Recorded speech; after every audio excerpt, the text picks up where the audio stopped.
우리가요, 두려운 마음이 들 때가 많아요. 인생 살아가다 보면. 그러면 우리가 그 두려운 마음이 생길 때 하나님을 더 의지해야 되는데, 정말 아이러니하게도 두려운 마음이 생기면 하나님을 의지하기보다 하나님을 의심하게 됩니다. 이스라엘 백성들이 그랬죠. 가나안 땅에 바로 앞에까지 와가지고 여리고를 정탐하고 왔어요. 그들의 마음에 두려운 마음이 생겼습니다. 그럼 두려운 마음이 생겼을 때 하나님을 더 의지해야 되는데, 그들의 마음에 생긴 것이 무엇이었습니까? 하나님을 의심하는 마음이 생겨버렸어요. 우리가 어떻게 저 땅을 들어갈 수 있느냐? 여러분, 이걸 우리가 잘 기억해야 돼요. 두려운 마음이 생기면 하나님을 의지해야 되는데, 하나님을 의지하는 것보다 어떤 마음이 생긴다? 하나님을 의심하는 마음이 생긴다. 과연 하나님이 나를 도와주실까? 이런 의심하는 마음이 생긴다는 것입니다. 왜냐하면 내 마음대로, 내 뜻대로 되지 않는다라는 것을 우리가 알기 때문에, 신앙생활이라는 것은 내 마음대로, 내 뜻대로 하려고 신앙생활을 하는 것이 아니라 하나님의 뜻대로 하려고 신앙생활을 한다는 사실을 믿으시기 바랍니다. 주변에 여러 모습들 보면은요, 신앙생활을 열심히 하는 것 같은데 그 열심의 목적과 결과가 결국에는 나의 뜻대로 하려고 하는 사람들이 정말 많다라는 거예요. 하나님을 향해서 의심하고 하나님을 떠나는 사람들 대부분은 뭐냐면, 하나님 뜻대로 하려고 하는 사람들은요, 진짜 하나님 안 떠나요. 하나님 뜻대로 살려고 하는 사람들은 하나님과 더 가까이 붙어 있으려고 하지, 하나님부터 멀어지는 사람들은 별로 없어요. 근데 내 뜻대로 하려고 하는 사람들이 하나님으로부터 멀어지고 떠나게 되는 겁니다. 그러면 두려운 마음이 생길 때 하나님을 의심하지 않고 하나님을 떠나지 않고 하나님을 더 의지하며 하나님께 나아갈 수 있는 그 강력한 믿음, 두려움을 담대함으로 바꿔낼 수 있는 그 강력한 믿음을 어떻게 우리가 가질 수 있을 것이냐, 비결이 오늘 말씀에 나와 있어요. 자, 하나님께서 여호수아에게 어떻게 하셨죠? 말씀하셨습니다. 강하고 담대하라. 두려운 마음이 생길 때 그거를 담대함으로 바꿔내기 위해서 첫 번째 해야 될 것은요, 무엇을 가까이 해야 된다? 말씀을 가까이 해야 한다는 거예요. 왜냐하면 하나님은 우리에게 말씀을 통해서 우리에게 그 뜻을 전달하시는 분이 바로 하나님이시기 때문입니다. 그러니까 우리가 말씀과 멀어지면 멀어질수록 두려운 마음이 더 커질 수밖에 없는 거예요. 이런 마음이, 걱정과 근심이 들 때 말씀이 가까이 가지든가요? 그런 마음이 잘 안 들잖아요. 불안하고 걱정스럽고 뭔가 이렇게 마음이 어지럽고 혼란스럽고 하면 말씀부터 멀어져요.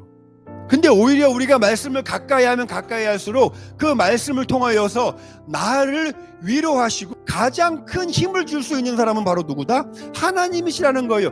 그래서 말씀을 가까이 해야 된다는 거예요. 내가 가진 그 두려움을 어떻게 극복해낼 수 있는지를 말씀을 통해서 찾아낼 수 있게 된다는 것입니다. 그러니까 말씀을 가까이 하고 내가 말씀에 밀접한 삶을 살수록 하나님과 나를 연결시킬 수 있는 연결고리가 탄탄해질 수 있고 그 연결고리가 다양해질 수가 있는 거예요.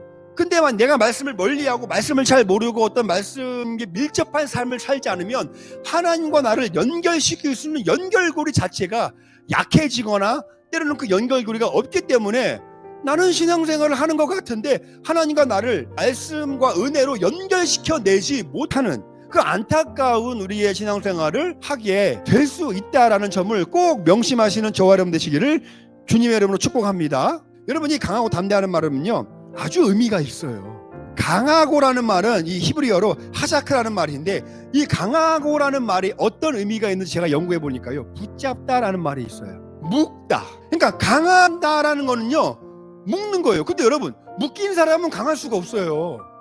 자유해야 강할 수 있죠. 어떻게 강할 수가 있죠? 믿음으로 누구에게 묶이면? 하나님께 묶이는 사람이 강할 수 있는 거예요. 이 의미가 하자크에 담겨 있는 거예요. 그러니까 지금 하나님께서는 여호수아에게 너는 강해라라고 말씀하실 때에 네가 하려고 하지 말고 너는 오로지 나에게 묶여 있어라. 나만 바라봐라. 나를 의지해라. 그러면 너는 어떻게 할 수 있다? 강할 수 있다. 왜? 하나님께서 그 모든 가나안 땅의 전쟁에서 승리하게 하시는 분이 하나님이기 때문에 넌 나에게 묶여 있어라. 이게 바로 하자크입니다. 여러분, 우리가요, 두려움이 생길 때는 하나님께 묶여 있어야 되는데 하나님으로부터 자꾸 떨어지려고 하잖아요. 이때 이 말씀을 잘 기억하세요. 아, 내가 두려운 마음이 생기는구나. 그럼 나는 누구에게 묶여 있어야지? 하나님께 붙어 있어야지. 강하게 붙어 있어야지. 그리고 담대하라는 이 말은요, 이마치라는 말인데 이것도 참 재미있는 의미가 있어요. 무릎을 꿇지 않는다라는 의미가 있어요. 무릎을 꿇지 않는다. 무릎에 힘을 딱 주어서 무릎을 꿇지 않는다. 여러분, 우리가요 두려운 상대 앞에서는 그냥 무릎 꿇고 싶잖아요. 세상 말로 뭐냐면 우리가 세상에 무릎을 꿇는다는 것은 세상과 타협한다라는 거예요. 그러니까 우리가 신앙생활 하면서도 믿음으로는 무릎을 꿇지 말아야 되는데 어떤 우리의 어떤 욕망이나 어떤 우리의 버리지 못한 죄나 인간관계나 그런 것들 때문에 나의 그런 믿음을 포기하고 세상 앞에 무릎을 꿇고자 하는 그런 나약한 우리들의 그런 마음들 있어요. 근데 하나님은 여호수아에게 무릎을 꿇지 마라. 뭐 앞에? 여리고 앞에 무릎을 꿇지 마. 너는 누구한테만 무릎을 꿇어야 돼? 나 앞에만 무릎을 꿇어야 돼. 그래서 무릎에 힘을 주다라는 말이 바로 이 아마추입니다. 말씀을 통하여서 하나님을 붙잡고 세상 앞에 무릎 꿇지 않는 이 모습이 바로 강하고 담대한 모습입니다. 하나님은 그거를 원하시는 거예요. 우리에게 세상 앞에서도 죄 앞에서도 무릎 꿇지 않고 온전히 하나님께 딱 달라붙어 있기를 원하시는 것이 바로 하나님의 마음이라는 사실을 믿으시기 바랍니다. 그 마음 갖고 살아가는 거예요, 신앙생활을.